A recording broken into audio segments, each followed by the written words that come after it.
கடவுளின் வார்த்தையால் கருத்தரித்த ஆரோக்கிய அன்னை ஒரு கன்னியான தாய் என்பது மற்றொரு சிறப்பு. இன்று உலகம் போற்றும் அந்த உன்னத தாய் நமக்காக, நமது தேவைகளுக்காக இறைமகன் இயேசுவிடம் பரிந்துரைக்கும் அந்த கன்னி தாயின் அருளை பெற நாம் ஆண்டுதோறும் இந்த விழாவை, அதிலும் இந்த பஹ்ரைன் தேசத்தில் கொண்டாடுவது அவரது பிள்ளைகளாகிய நமது ஒவ்வொருவரின் கடமையாக உள்ளது. அதில் நாம் பெருமிதம் கொள்வோம். அன்பால் இணைந்த அன்பியம் புனித சூசேப்பர் அன்பியம் 17ஆம் ஆண்டு வேளாங்கண்ணி புனித ஆரோக்கிய அன்னை பெருவிழாவின் 3ஆம் நாள் திருவிழாவை ஆன்மீக தயாரிப்புகளோடு சிறப்பிக்கும் நாங்கள் எங்களோடு சேர்ந்து சிறப்பிக்கும் அருங்கொடை குழுவின் உறுப்பினர்களையும் மற்றும் உங்கள் அனைவரையும் இத்திருப்பலியில் அர்த்தமுள்ள ஆன்மீக வழியில் கலந்து கொள்ள அன்போடு அழைக்கிறோம்.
தந்தை மகன் தூயாவின் பெயராலே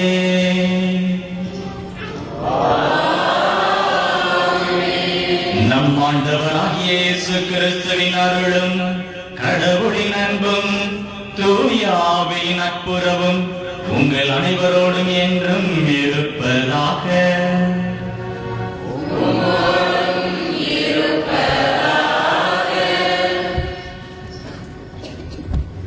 இயேசுவில் பிரியமான சகோதர சகோதரிகளே, அன்னை வேளாங்கண்ணியின் 17ஆம் ஆண்டு பெருவிழாவை பஹ்ரைன் மண்ணிலே நாம் இன்று 3வது நாளாக கொண்டாடி கொண்டிருக்கின்றோம். இன்றைய கருப்பொருள் அன்னை மரியாள் கன்னியான தாய். இதோ இன்று முதல் எல்லா தலைமுறையும் என்னை பேருடையாள் என்பர். இதற்கு இருந்த ஒரே காரணம்,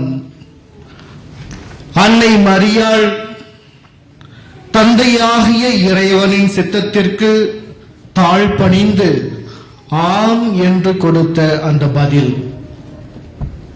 தந்தையின் சித்தம் அன்னை பிறப்பிலிருந்தே அன்னையை தேர்ந்து கொண்டார். ஆகவேதான் நேற்று நாம் பார்த்தோம் அன்னை அமல உற்பவி என்று. இவ்வாறு பாவம் தீண்டாத அன்னை மரியாள் கன்னிமை குன்றாமலே இறை இயேசுவை பெற்றெடுத்தார். கன்னித்தாயாக நம் அனைவரையும் பாதுகாத்து வழிநடத்துகின்றார்.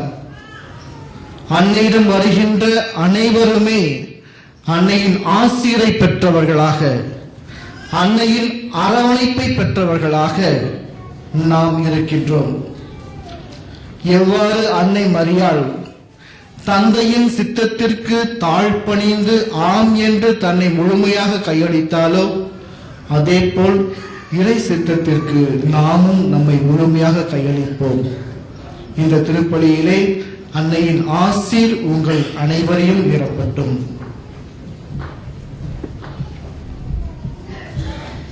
இந்த திருப்பலியை தகுந்த விதத்தில் ஒப்புக் கொடுப்பதற்கு தடையாக இருக்கிற நம்முடைய பாவங்கள், குற்றம், குறைகள் இவற்றை நினைத்து மனமருந்தி இறைவனிடத்தில் மன்னிப்பு கேட்போம்.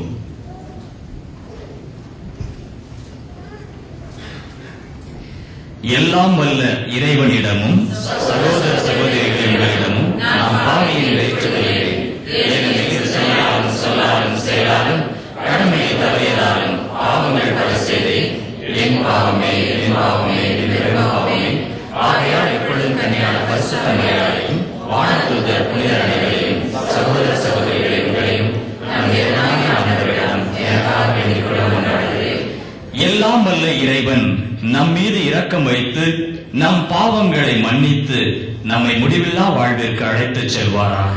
ஆமென்.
மன்றாடுவோமாக. அனைத்தையும் புதியவனவாக்கும் இறைவா, புனித கன்னிமரிக்கு இறைவனின் தாயாகும் பேற்றினை அழைத்து அதன் வழியாக முடிவில்லா மீட்பின் கொடைகளை மனிதருக்கு வழங்கினீ.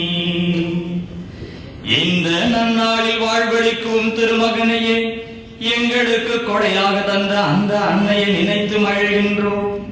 அந்த அன்னை எங்களுக்காக பரிந்து பேசுவதால் நாங்கள் எங்களையே உமக்கும் எம் சகோதர சகோதரிகளுக்கும் கொடையாக கொடுக்க செய்தருளும்.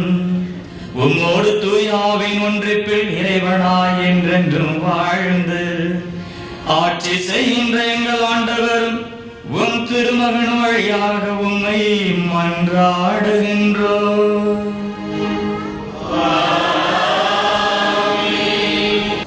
முதல் வாசகம். இறைவாக்கினர் ஏசாயா நூலிலிருந்து வாசகம். ஆண்டவர் ஆகாசுக்கு மீண்டும் தம் திருவாக்கை அருளி சொல்லியது: உம் கடவுளாகிய ஆண்டவர் உமக்கு ஓர் அடையாளத்தை அருளுமாறு கேளும். அது கீழே பாதாளத்திலோ மேலே வானத்திலோ தோன்றுமாறு கேட்டுக்கொள்ளும் என்றார். அதற்கு ஆகாசு, நான் கேட்க மாட்டேன், ஆண்டவரை சோதிக்க மாட்டேன் என்றார். அதற்கு ஏசாயா, தாவீதின் குடும்பத்தாரே, நான் சொல்வதை கேளுங்கள். மனிதரின் பொறுமையை சோதித்து மனம் சலிப்படைய செய்தது போதாதோ, என் கடவுளின் பொறுமையை கூட சோதிக்க பார்க்கிறீர்களோ? ஆதலால் ஆண்டவர் தாமே உங்களுக்கு ஓர் அடையாளத்தை அருள்வார். இதோ, கருவுற்றிருக்கும் அந்த இளம் பெண் ஓர் ஆண்மகவை பெற்றெடுப்பார். அக்குழந்தைக்கு அவர் இம்மானுவேல் என்று பெயரிடுவார். இது ஆண்டவரின் அருள்வாக்கு. Yeah.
இருப்பாராக.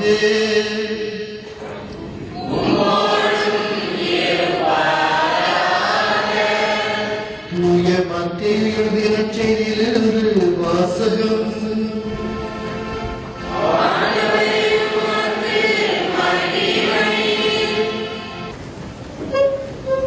இவை இயேசு கிறிஸ்துவில் எனக்கு மிகவும் பிரியமான சகோதர சகோதரிகளே, உங்கள் அனைவரையும் நம் ஆண்டவர் இயேசுவின் திருப்பெயரால் வாழ்த்துகிறேன்.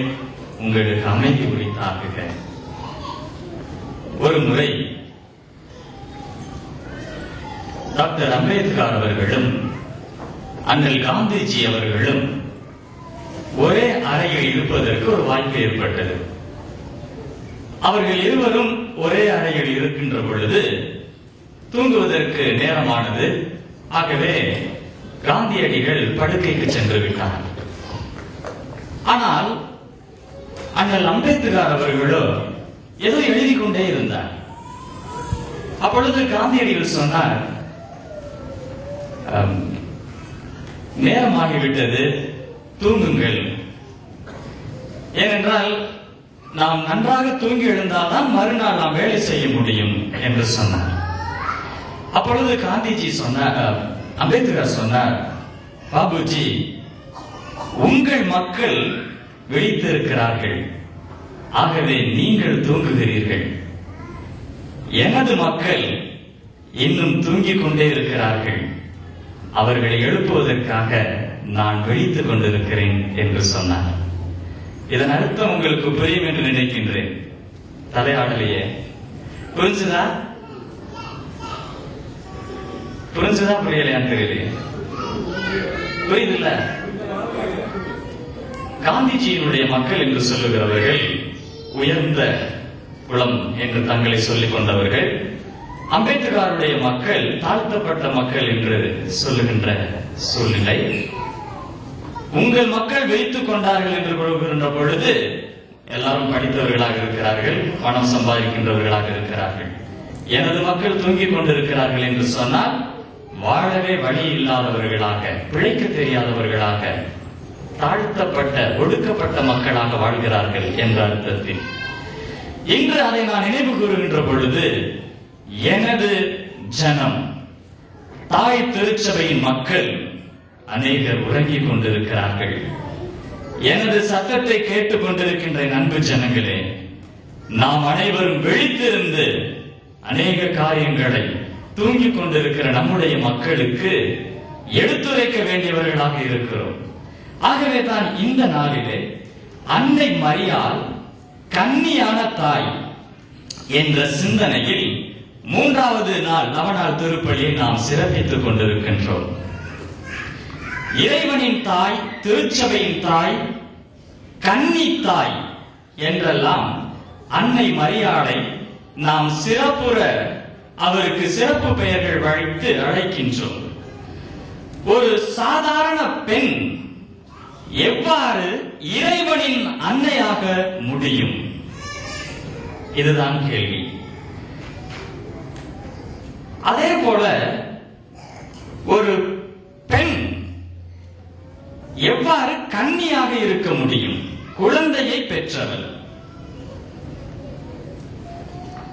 அன்புக்குரியவர்களே, பெண் என்பவள் ஒன்று அவள் கன்னியாக இருக்க வேண்டும், அல்லது அவள் குழந்தையை பெற்றால் தாயாக இருக்க வேண்டும். கன்னியாக இருப்பவர்கள், அதாவது கன்னிமை இல்லாமல் இருப்பவர்கள் தாய்மையாக இருக்க வேண்டிய அவசியம் இல்லை. ஆனால் தாயாக இருப்பவர்கள் நிச்சயம் கன்னியாக இருக்க முடியாது. இது உலகின் நியதி. ஆனால் நம் அன்னை மரியாள் கன்னியான தாய். இது எங்கனம் ஆகும். அவர் இயேசுவுக்கு தாயாக இருந்தார். மத்தேயு நற்செய்தி 13ஆம் அதிகாரம் 55வது வாக்கியம், மார்க்கு நற்செய்தி 1ஆம் அதிகாரம் 6ஆம் அதிகாரம் 1 முதல் 6 முடிய உள்ள இறைவாக்குகளில் எல்லாம் இயேசுவினுடைய சகோதரர்கள் பெயரை கூட அங்கு குறிப்பிட்டு இருக்கிறார்கள். அவ்வாறு இருக்க ஒரு பிள்ளையை பெற்ற ஒரு பெண் எவ்வாறு கன்னியாக இருக்க முடியும்? நீங்கள் எல்லாம் கன்னித்தாய் என்று கூறுகிறீர்களே. இதுதான் நமது திருச்சபையை விட்டு பிரிந்து சென்ற சகோதர சகோதரிகளுடைய வாதம். ஆகவே கன்னித்தாய் என்று நாங்கள் அவள் அழைக்க மாட்டோம். நம்முடைய திருச்சபையின் மக்களை கேட்டால் எப்படி நாம் பதில் சொல்ல போகிறோம்? நீங்கள் பதில் சொல்ல வேண்டும் என்பதற்காக, அறிவு தெளிவோடு நீங்கள் விழித்துக் கொள்ள வேண்டும் என்பதற்காக இந்த நாளிலே இந்த தியானத்தை நான் உங்களோடு கூட பகிர்ந்து கொள்ள விரும்புகிறேன். அதற்கு முன்பதாக 2 நாட்களுக்கு முன்பு ஒரு சகோதரர் என்னிடத்தில் கேட்டார், ஃபாதர், மரியாள் இறைவனின் தாய் என்று சொன்னால் மரியாள் இறைவனை விட பெரியவர் தானே என்று கேட்டார். அதற்கான விளக்கத்தை நான் இன்று இந்த தியானத்தில் நான் உங்களுக்கு கூறுகிறேன், வாருங்கள் என்று நான் சொல்லியிருந்தேன். அன்புக்குரிய சகோதர சகோதரிகளே, மகனை பெற்றெடுத்த மரியாள் எப்படி கன்னி பெண்ணாக இருக்க முடியும் என தியானிப்பதற்கு முன்பதாக ஒரு சாதாரண பெண்மணி எப்படி இறைவனின் தாய் ஆனாள் என்பதை பற்றி நாம் தியானிப்போம். நம்முடைய திருச்சபையில் மரியாளை குறித்த கோட்பாடுகளிலேயே மரியாள் இறைவனின் தாய், இந்த கோட்பாடுதான் முதன்மையானதும் முக்கியமான கோட்பாடுமாக இருக்கின்றது. இதில் விவிலிய குறிப்புகள் அல்லாமல் மற்ற குறிப்புகளை நாம் பார்க்கின்ற பொழுது கிபி 1ஆம் நூற்றாண்டின் கடைசி பகுதியில் இருந்து இந்த பேச்சு மரியாள் இறைவனின் தாய் என்ற ஒரு சிந்தனை அவர்களிடத்தில் பரவி இருந்தது. 2ஆம் நூற்றாண்டின் பிற்பகுதியில் தான் ஜெபங்களும் மறைவுரைகளும் ஒப்புமைகளும் ஓவியங்கள் போன்றவை உருவாக தொடங்கின. ரோம பேரரசின் வேத கலாபனை காலத்தில் கிறிஸ்தவர்கள் புதை கல்லறைகளில் மறைந்து வாழ்ந்து தங்களுடைய விசுவாசத்தை வளர்த்த போதும் கூட பக்தி முயற்சிகளுக்கும் மரியன்னைக்கு அவர்கள் கொடுக்கின்ற மரியாதைக்கும் அவர்கள் இடமளித்தே இருந்திருக்கிறார்கள். இதை ரோமையில் உள்ள கல்லிஸ்துஸ் என்ற புதை கல்லறையில் காணப்படும் ஓவியங்கள், அதாவது மரியாவை அவர்கள் ஓவியமாக வரைந்து வைத்திருக்கிறார்கள். அது இன்றைக்கும் சாட்சியமாக இருந்து கொண்டிருக்கிறது. அன்புக்குரியவர்களே, கிபி 428ஆம் வருடம் ஏப்ரல் மாதம் 10ஆம் நாள் நெஸ்டோரியஸ் என்ற ஒரு ஆயர் கான்ஸ்டான்டினோபிள் அந்த திருச்சபைக்கு பாட்ரியாக்காக திருநிலைப்படுத்துகிறார். பாட்ரியாக் என்றால் ஆயரை விட சற்று உயர்ந்த ஒரு பதவி என்று சொல்லலாம். அவர்களுடைய காலத்தில் மரியாள் இயேசு என்னும் மனிதருக்கு தாய். இவள் இறைவனை சுமந்தவள், இறைவனை பெற்றெடுத்தவள். அதாவது the one who delivers gives birth to God என்றும் பேசப்பட்டு வந்த காலம்.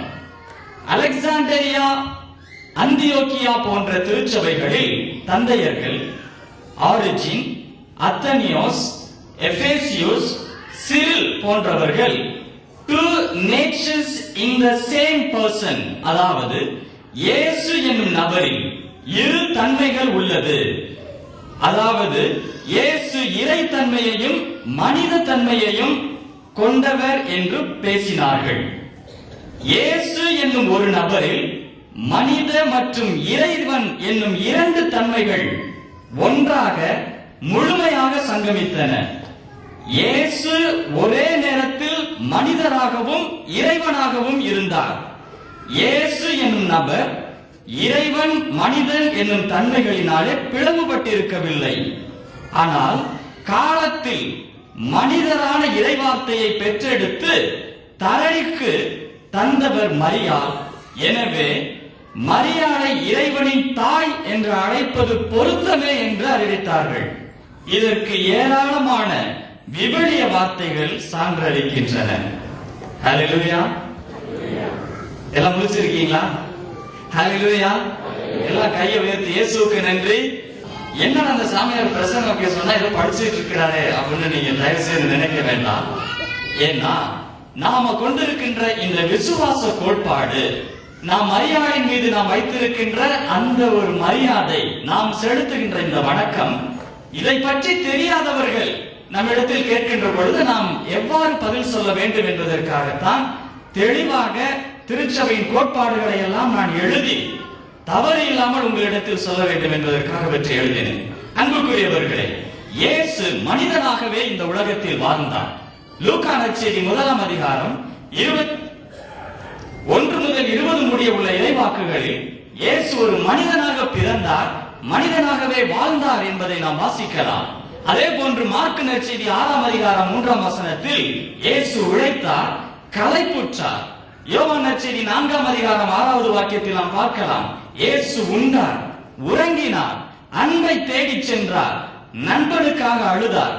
இவ்வாறு மனித வாழ்க்கையின் எல்லா நிலைகளிலுமே இயேசு பங்கு பெற்றார். அவர் எபிரேயருக்கு எழுதின நிருபம் 4 அதிகாரம் 15 வாக்கியத்தின்படி இருவகை தன்மையும் உடையவராக காட்சியளித்தார்.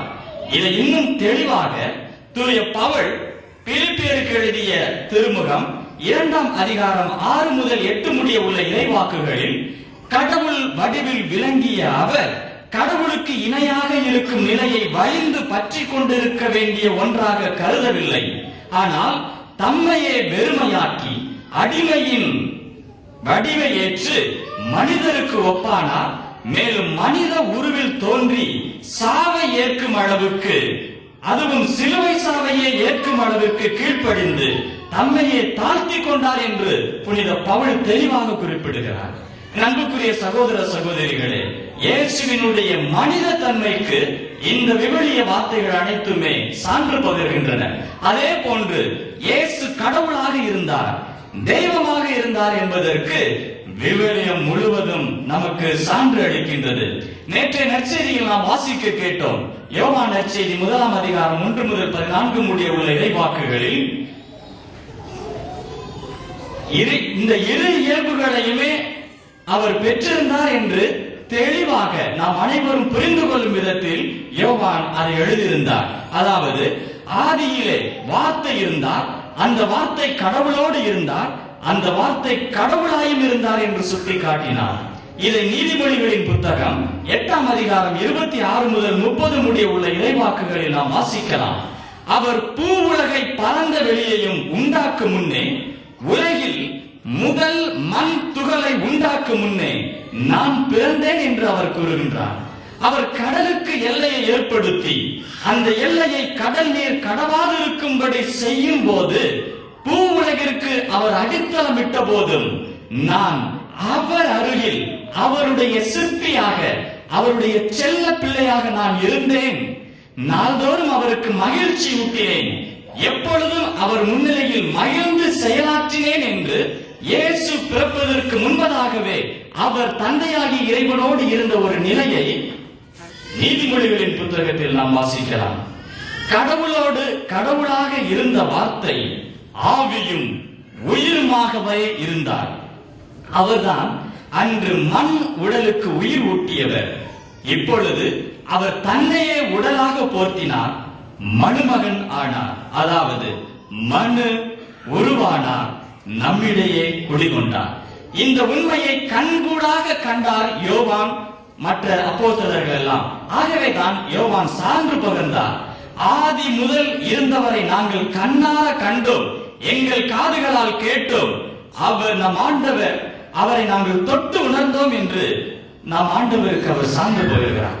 அது மட்டுமல்ல அன்புக்குரிய சகோதர சகோதரிகளே, இயேசுவே தன்னுடைய வாய்மொழி வழியாக தான் கடவுளோடு இருந்தவர் என்பதை சுட்டிக்காட்டுகின்றார். யோவான் நற்செய்தி 10 அதிகாரம் 30 வாக்கியத்தில் நானும் தந்தையும் ஒன்றாக இருக்கிறோம் என்று கூறுகிறார். அதே போன்று பிலிப்பு இயேசுவினிடம், ஆண்டவரே தந்தையை எங்களுக்கு காட்டும், அதுவே போதும் என்று சொன்ன பொழுது அவர் சொன்னார், பிலிப்புவே இவ்வளவு காலம் நான் உன்னோடு இருக்கிறேன், தந்தையும் நானும் ஒன்றாய் இருக்கிறோம் என்று உமக்கு தெரியாதா? என்னை கண்டவன் தந்தையே கண்டான் என்று அவருக்கு கூறுவதை நாம் பார்க்கலாம். அன்புக்குரிய சகோதர சகோதரிகளே, ஆக நம் ஆண்டவராகிய இயேசு கிறிஸ்து கடவுளும் மனிதனுமாக இரண்டும் ஒன்றானவராக அவர் இருந்தார். ஆனால் இந்த நெஸ்டோரியஸ் என்று நான் ஏற்கனவே குறிப்பிட்டேன், ஒரு ஆயர், கான்ஸ்டான்டினோபிளினுடைய பேட்ரியார்க் ஆக இருந்தவர். அவர் மற்ற அவருடைய நண்பர்கள் ஒன்று சில பேர் இன்னும் இருந்தார்கள். அவருடைய பேர் தார்சுஸ் நகரத்து தியோடஸ் என்பவர். இவர்கள் எல்லாம் ஒப்புக்கொண்டார்கள், இயேசுவினிடத்தில் இந்த இரண்டு தன்மைகள் இருக்கிறது என்று ஒப்புக்கொண்டார்கள். ஆனால் இரண்டும் ஒன்றாக இல்லை என்று அவர்கள் தர்க்கம் செய்தார்கள். ஹல்லேலூயா. யாருடைய கண்ணோ சுழறது மாதிரி இருக்கு. ஹல்லேலூயா. போர் அடிக்குதா? இன்னும் கொஞ்ச நேரம் கவனிச்சுக்கங்க. இது வேத விசுவாச கோட்பாடு, புரிந்து கொள்ள வேண்டும். அவர்கள் சொன்ன கருத்து என்னவென்றால், இயேசுவுக்கு இந்த இரண்டும் இருக்கிறது, ஆனால் இரண்டும் வெவ்வேறாக இருக்கிறது, ஒன்றாகவில்லை. ஆகவே தந்தையாகிய இறைவன், அதாவது கடவுளுடைய வல்லமை பெற்ற இயேசு மனித உருவில் வந்த இயேசுவுக்குள் புகுந்தது, தெய்வத்தன்மை இயேசுவுக்குள் புகுந்தது.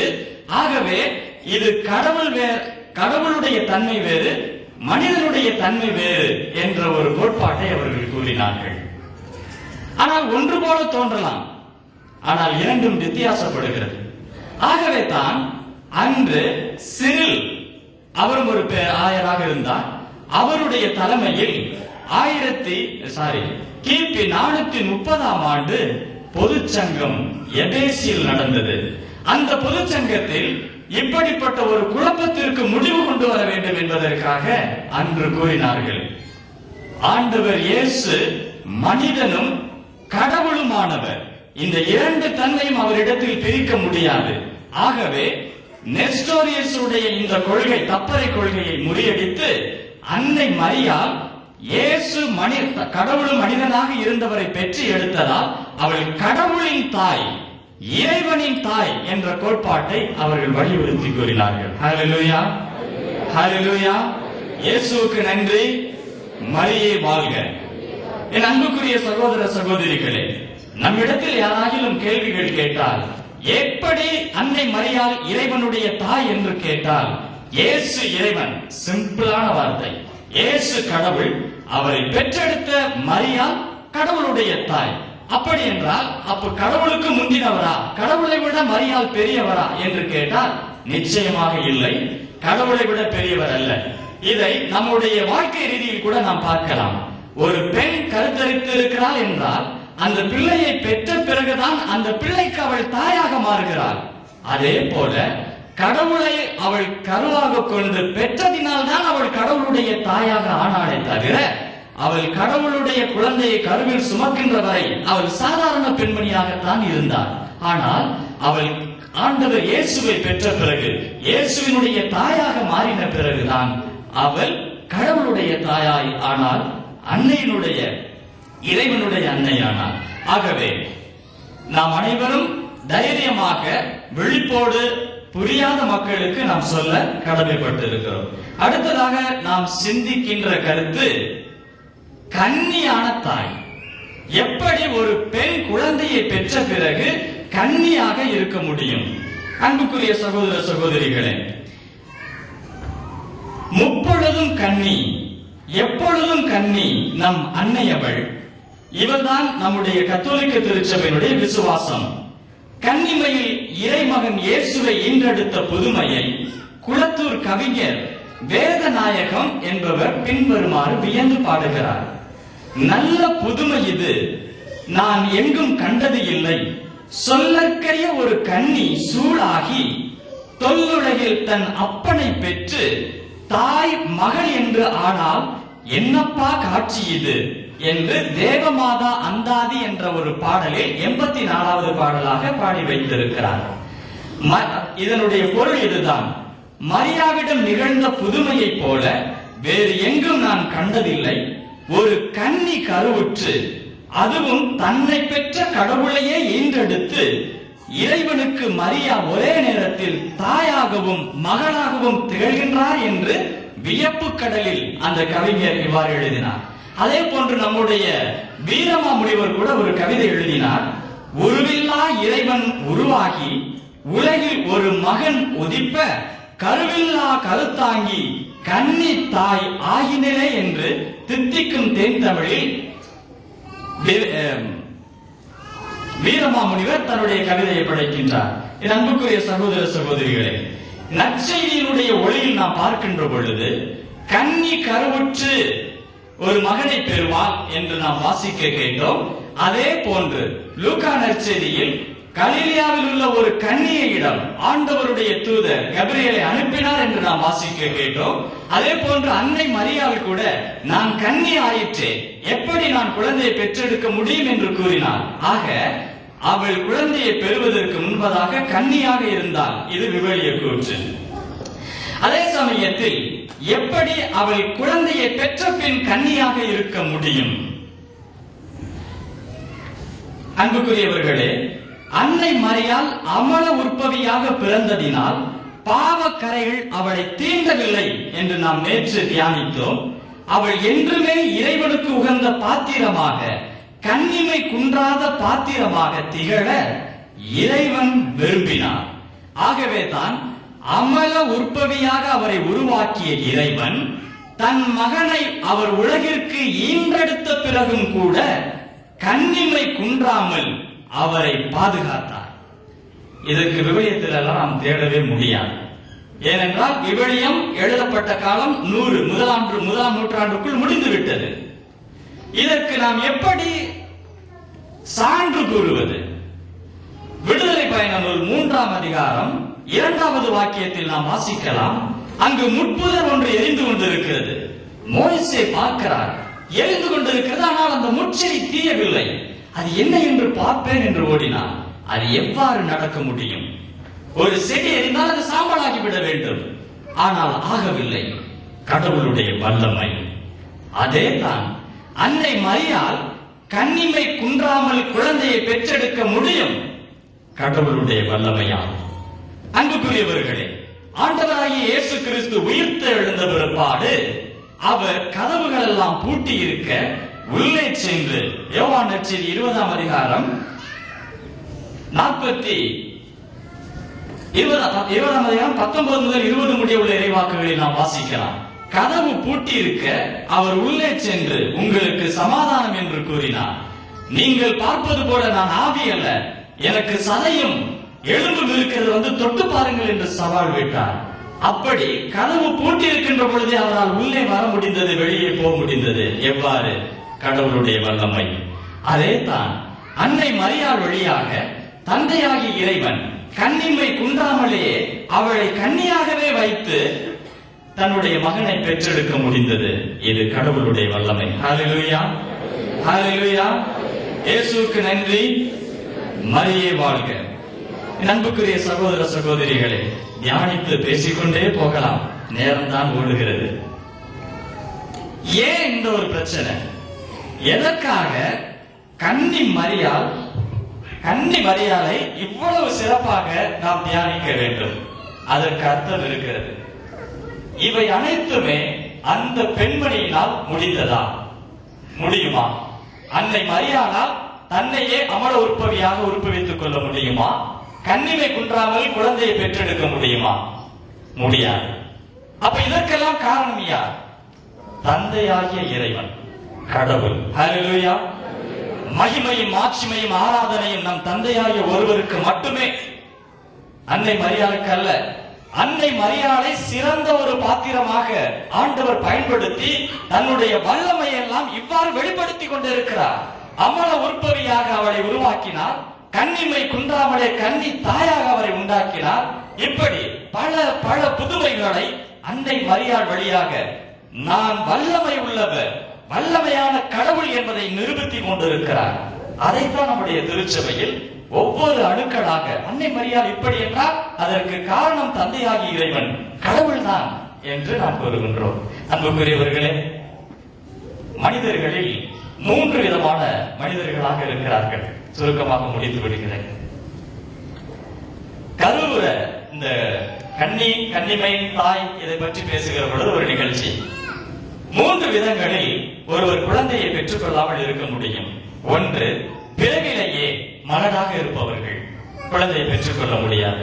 2வது, கருத்தடை சாதனங்களை பயன்படுத்தி இருக்கிறவர்கள் குழந்தையை பெற்றுக் கொள்ள முடியாது. 3வது, குழந்தை வயிற்றில் வளர்ந்த பிறகு கூட கருச்சிதைவு செய்பவர்கள் குழந்தையை பெற்றெடுக்க முடியாது. அதே போன்றுதான் நம்முடைய விசுவாசத்தையும் கூட நாம் பார்க்கின்ற பொழுது என்னதான் சொன்னாலும் ஒத்துக்க மாட்டாங்க. ஒரு சில பேர் இல்ல இல்ல பைபிள் இப்படிதான் சொல்லுது அப்படின்னு சொல்லுவாங்க. மலடு போல விசுவாச மலடாக உள்ளவர்கள், அப்பா வேதம் கடவுள் பைபிள் இவ்வாறு சொன்னாலும் பாரம்பரியம் திருச்சபை அநேகருடைய விசுவாசம் இவ்வாறு சொல்லுகிறது என்றால் இல்லை இல்லை ஏற்றுக்கொள்ள மாட்டோம் என்று சொல்லுவார்கள். அதிலும் சில பேர் ஏற்றுக்கொள்ளவே கூடாது என்பதற்காகவே பிடிவாதமாக விலகிச் செல்கிறவர்களும் உண்டு. ஒரு சில இவர்கள் எல்லாம் விதை நிலத்தில் விழுந்து முளையாதவர்களை போன்றவர்கள். ஆனால் ஒரு சில ஆண்டவருடைய போதனையும் திருச்சபையுடைய கோட்பாடுகளையும் கேட்டுவிட்டு பிறகு அவர்கள் வந்து திருச்சபை விட்டு பிரித்து போனார்கள் என்று குழப்புகின்ற பொழுது ஓடிவிடுவார்கள். இப்படிப்பட்டவர்கள் கருச்சிதைவு செய்த விசுவாச கருச்சிதைவு செய்தவர்கள் போன்றவர்கள். ஆகவே அன்புக்குரிய சகோதர சகோதரிகளே, நம் ஆண்டவராகிய இயேசு கிறிஸ்துவினுடைய போதனை நம்முடைய திருச்சபை வழியாக மக்களை வழிநடத்துவதில் உறுதியாக இருக்கிறது என்பதை தெரிந்து கொண்டவர்களாக அன்னை வழியாக நாம் தந்தையாகிய இறைவனை போற்றுவோம். அவருடைய ஆசீரை பெற்ற மக்களாக நாம் வாழுவோம். நம்மை சேர்ந்தவர்களை வாழ வைப்போம். இறைவனின் ஆசீர் உங்களையும் உங்கள் குடும்பங்களை நிரப்புவதாக. விசுவாசிகள் மன்றாட்டு. திருச்சபை தலைவராம் இறைவா, எங்கள் திருத்தந்தை பிரான்சிஸ், எங்கள் ஆயர் கமிலோ, எங்கள் பங்கு அர்ப்பணியாளர்கள், எங்கள் ஆன்மீக வழிகாட்டி அருள் திரு அமிர்தராஜ் அடிகளார், அன்னையின் விழாவில் சிறப்புரை ஆற்ற வந்திருக்கும் அருள் திரு இருதராஜ் அடிகளார் மற்றும் இறை பணியாளர்கள் அனைவரையும் எந்த தீமைகளும் அணுகாமல் பாதுகாத்து உடல் உள்ள ஆன்மநலம் கொடுத்து தங்கள் திருப்பணிகளை திறம்பட செய்ய தூய ஆவியின் கனிகளாலும் வரங்களாலும் நிரப்பி வழி நடத்தியருள வேண்டும் என்று புனித ஆரோக்கிய அன்னை வழியாக ஆண்டவரே உம்மை மன்றாடுகிறோம்.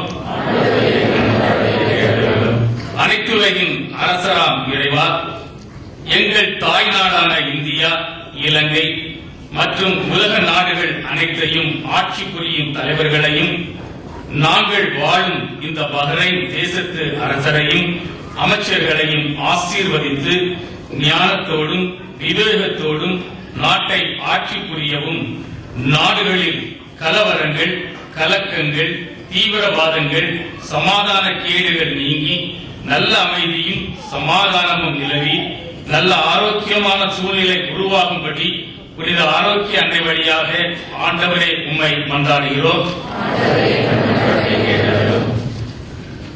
புனித சூசை கரம் கொடுத்த கன்னித்தாயின் கருவறையில் உருவெடுத்து அன்னையாய் அருங்கொடையாக எமக்களித்த இறைவா, வார்த்தையாய் இவ்வுலகிற்கு வந்து மீட்பின் நற்செய்தியை தந்து இம்மானுவேலனாய் எங்களோடு வாழ்ந்து தந்தையின் விருப்பத்தை நிறைவேற்றியது போல நாங்களும் உமது வார்த்தையை உள்ளத்தில் ஏற்று நல்ல நிலத்தில் விழுந்த விதையைப் போல் செழித்தோங்கி புண்ணியம் என்ற எண்ணெய் ஊற்றப்பட்ட பரிசுத்தம் என்ற விளக்கேந்தி உமக்காய் காத்திருக்கும் கற்புள்ள கன்னியராக வாழ வரமருள வேண்டும் என்று புனித ஆரோக்கிய அன்னை வழியாக ஆண்டவரே உம்மை மன்றாடுகிறோம். புனிதர்களின் புனிதராம் இறைவா, இத்திருப்பலியை சிறப்பிக்கும் புனித சூசையப்பர் அன்பிய இறை மக்களையும் அருங்கொடை குழுவினரையும் மற்றும் இத்திருப்பலியில் பங்கேற்கும் எல்லா அன்பிய குடும்பங்களையும் உமது கரத்தில் தருகிறோம்.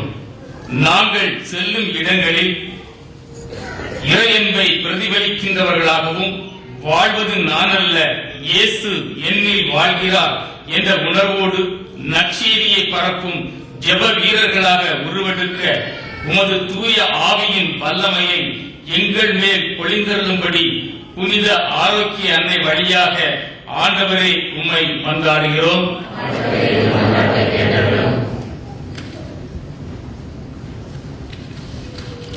இரக்கத்தின் ஊற்றாகிய இறைவா, ஆரோக்கிய அன்னையின் 3ஆம் நாள் விழாவினை சிறப்பித்து மகிழ்ந்து கலிகூர்ந்து நிற்கும் இந்நாளில் சிறு குழந்தைகளையும் சிறுவர் சிறுமிகளையும் வயதான பெற்றோர்களையும் உமது சிறகுக்குள்ளாக மறைத்து பாதுகாக்கும்படியாகவும் குழந்தை செல்வம் இல்லாத குடும்பங்களில் குழந்தை செல்வம் கிடைக்கவும், வியாதி வருத்தத்தோடு வந்திருக்கிறவர்களுக்கு சௌக்கியம் கிடைக்கவும், சொந்த தொழில் செய்பவர்களின் தொழிலை ஆசீர்வதிக்கும்படியாகவும் புனித ஆரோக்கிய அன்னை வழியாக ஆண்டவரே உம்மை மன்றாடுகிறோம்.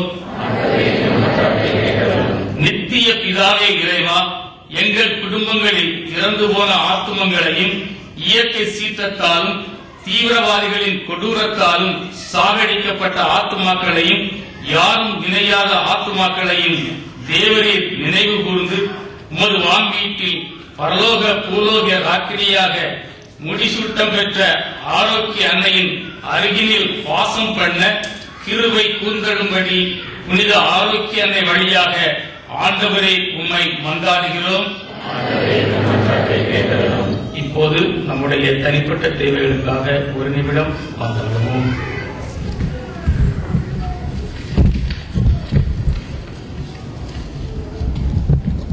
எங்கள் இதயத்தின் இயக்கங்களை எல்லாம் எங்கள் தாயும் தந்தையுமாகிய இறைவா உன் திருப்பாதத்தில் எங்கள் ஆண்டவர் இயேசு கிறிஸ்து வழியாக சமர்ப்பிக்கின்றோம்.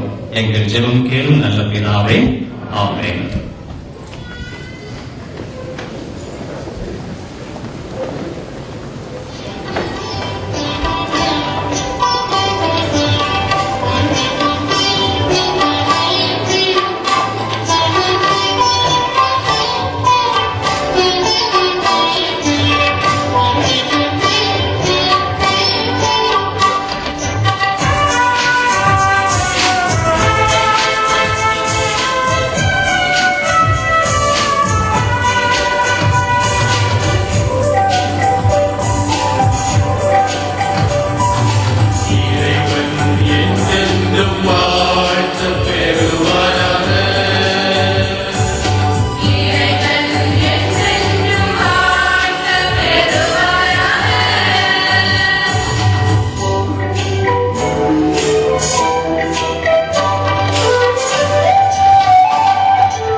சகோதர சகோதரிகளே, நாம் அனைவரும் இணைந்து ஒப்புக் கொடுக்கின்ற இந்த திருப்பலி எல்லாம் வல்ல தந்தையாகிய இறைவனுக்கு ஏற்றதாகும்படி ஜெபியுங்கள்.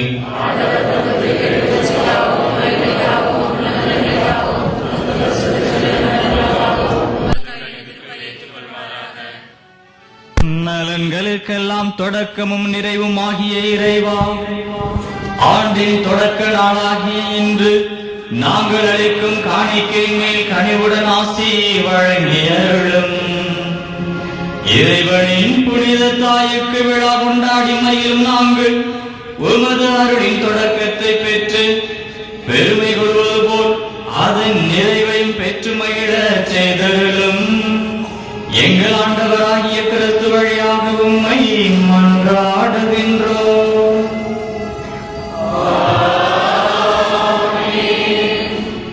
ஆண்டவர் உங்களோடு இருப்பாராக.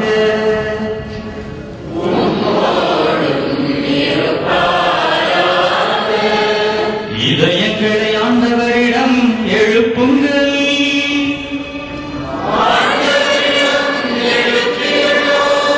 நம் இறைவனாகிய ஆண்டவருக்கு நன்றி கூறுவோம்.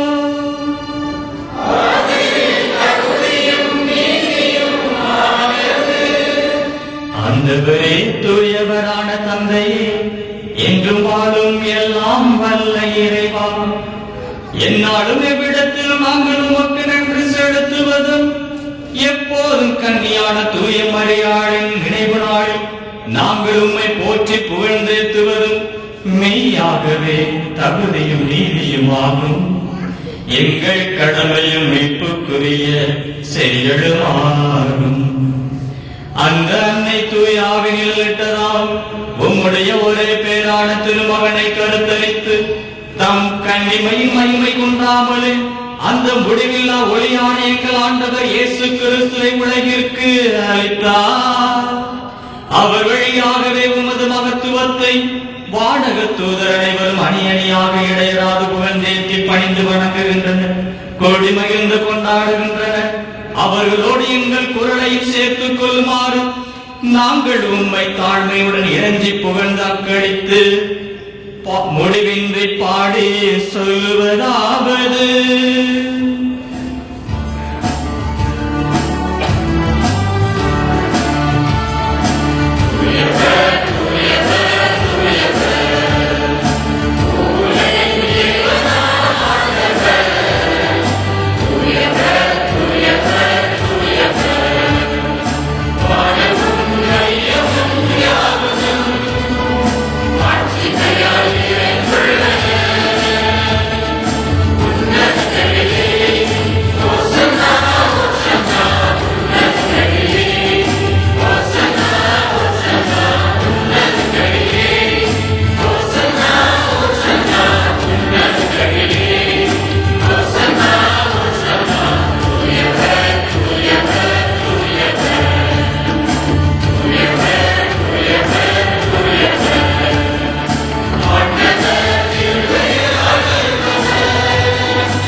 வானக தந்தையே, நீர் மெய்யாகவே தூயவர், புனிதத்திற்கு எல்லாம் ஊற்று.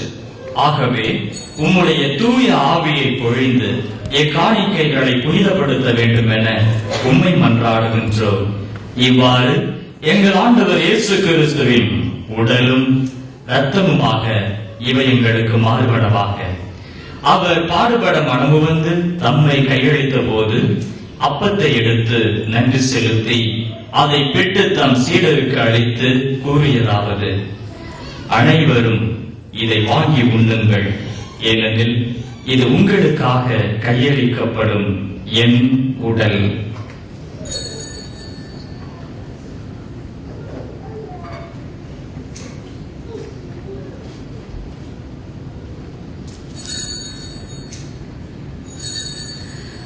அவ்வண்ணமே உணவருந்திய பின் கிண்ணத்தை எடுத்து நன்றி செலுத்தி தம் சீடருக்கு அளித்து அவர் கூறியதாவது: அனைவரும் இதை வாங்கி பருகுங்கள், ஏனெனில் இது புதிய நித்திய உடன்படிக்கைக்கான என் ரத்தம்.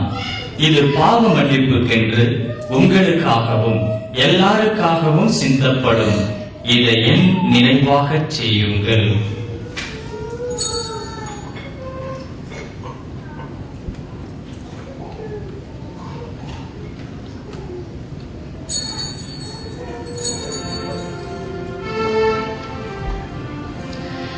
இது விசுவாசத்தின் மறைபொருள்.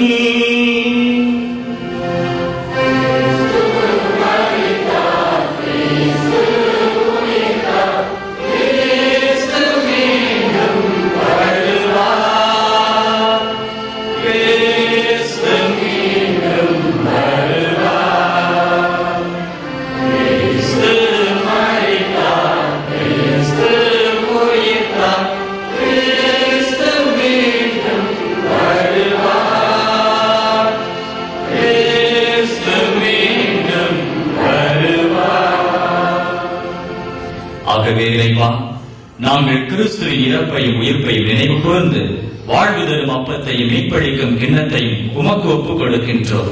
உம் திருமுன் என்று ஊழியம் புரிய தகுந்தவர்கள் என எங்களை ஏற்றுக்கொண்டீர். எனவே உமக்கு நன்றி செலுத்துகின்றோம். மேலும் கிறிஸ்துவின் உடலிலும் ரத்தத்திலும் பங்கு கொள்ளும் எங்களை தூய ஆவி ஒன்று சேர்க்க வேண்டும் என உம்மை தாழ்மையுடன் மன்றாடுகின்றோம். இறைவா, உலகெங்கும் பரவி இருக்கும் உமது திருச்சபையை சிறப்பாக எங்கள் திருத்தந்தை பிரான்சிஸ், எங்கள் ஆயர் கமீலோ, ஏனைய ஆயர்கள், திருப்பணியாளர்கள், துறவியர், பொதுநிலையினர் ஆகிய அனைவரையும் நினைவு கூர்ந்தருளும். இன்று இந்த திருப்பலியை ஒப்புக் கொடுக்கின்ற அனைத்து குடும்பத்தினரின் கருத்துக்களும் நிறைவேற இறைவா சிறப்பாக ஜெபிக்கின்றோம். பணி செய்கின்ற இந்த நகரில் இவர்கள் பணி நிரந்தரம் கிடைக்கவும், வேலை தேடி வந்திருக்கின்றவர்களுக்கு நல்ல வேலை கிடைக்கவும், துன்ப துயரங்களில் தோடு கொண்டிருக்கும் மக்களுக்கு முழு விடுதலை கிடைக்கவும், தீராத வியாதியால் வருத்தங்களில் வாடிக்கொண்டிருப்பவர்களுக்கு விரைவில் உடல் நலம் பெறவும், குடும்பத்திலே அமைதியின்றி அலையும் மக்களுக்கு ஆறுதலையும் மகிழ்ச்சியையும் அளித்தருளும். மற்றும் தீய சக்திகளின் பிடியில் இருக்கின்றவர்களுக்கு முழு விடுதலை அளித்தருளும். குழந்தை பாக்கியம் வேண்டி வந்திருக்கின்ற தாய்மார்களுக்கு நல்ல குழந்தை வரத்தை கொடுத்து ஆசீர்வதித்து உம்முடைய அன்பின் நிறைவை நாங்கள் அடைய செய்தருளும்.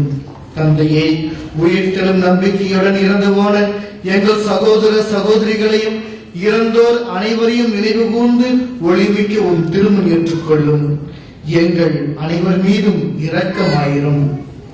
இறைவனின் கன்னித்தாயான மாட்சிமிக்க மரியாள், அவர் அன்பு கணவர் புனித சூசையப்பர், புனித அப்போஸ்தலர்கள், இவ்வுலகிலே உமக்கு உகந்தவராய் இருந்தவர் ஆகிய புனிதர் அனைவருடனும் நாங்கள் நிலையான வாழ்வில் தோழமை கொண்டு உம் திருமகன் இயேசு கிறிஸ்து வழியாக உம்மை புகழ் தேற்றும் வரமருள உம்மை மன்றாடுகின்றோம்.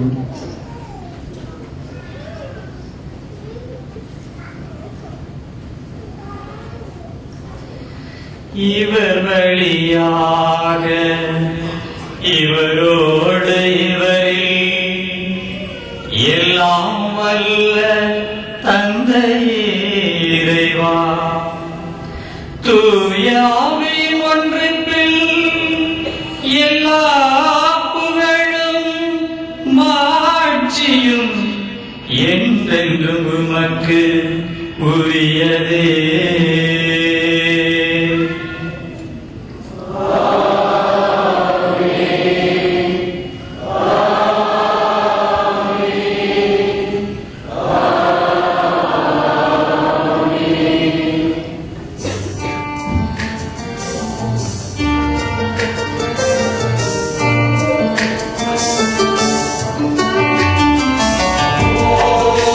தெய்வமே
இறைமகன் இயேசு போதித்தவாறு இறையரசு வர ஜெபிப்போமாக.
இயேசு கிறிஸ்துவே, அமைதியை உங்களுக்கு விட்டுச் செல்கின்றேன், என் அமைதியை உங்களுக்கு அளிக்கின்றேன் என்று உம்முடைய அப்போஸ்தலர்களுக்கு மொழிந்தீரே. எங்கள் பாவங்களை பாராமல் உமது திருச்சபையின் விசுவாசத்தையே கண்ணோக்கி எங்களுக்கு அமைதியையும் ஒற்றுமையும் அளித்தருள திருவிழம் கொள்வீராக. என்றென்றும் வாழ்ந்து ஆட்சி செய்கின்றவர் நீரே. ஆண்டவருடைய சமாதானம் உங்களோடு என்றும் இருப்பதாக.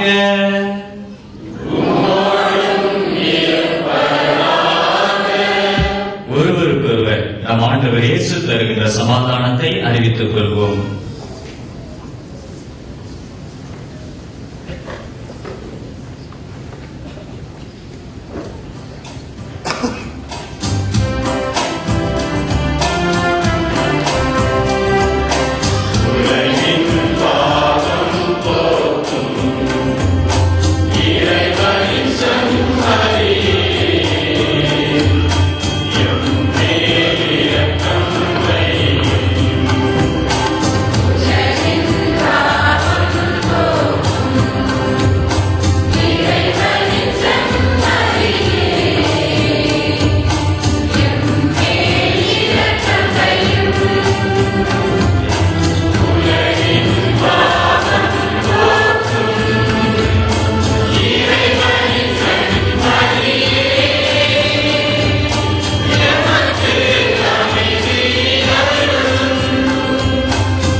இதோ இறைவனின் செம்மை. இவரே என்றும் கன்னியாக இருக்க தன் தாய்க்கு ஒரு பாக்கியத்தை கொடுத்தவர். இவரே உலகின் பாவங்களை எல்லாம் போக்குகின்றவர். இந்த செம்மறியின் விருந்துக்கு அழைக்க பெற்றவர் பெயர் பெற்றோர்.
வாழக தந்தையே, என்றும் கன்னியான புனித மரியாதை உன் திருமகனின் அன்னை என்றும் திருச்சபையின் தாய் என்றும் ஏற்றுக்கொள்வதில் நாங்கள் பெருமை கொள்கின்றோம்.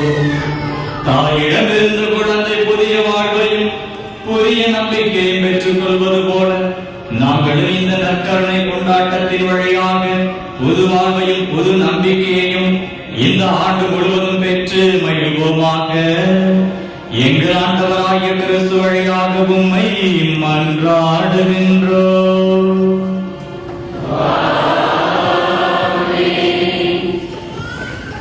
ஆண்டவர் உங்களோடு இருப்பாராக.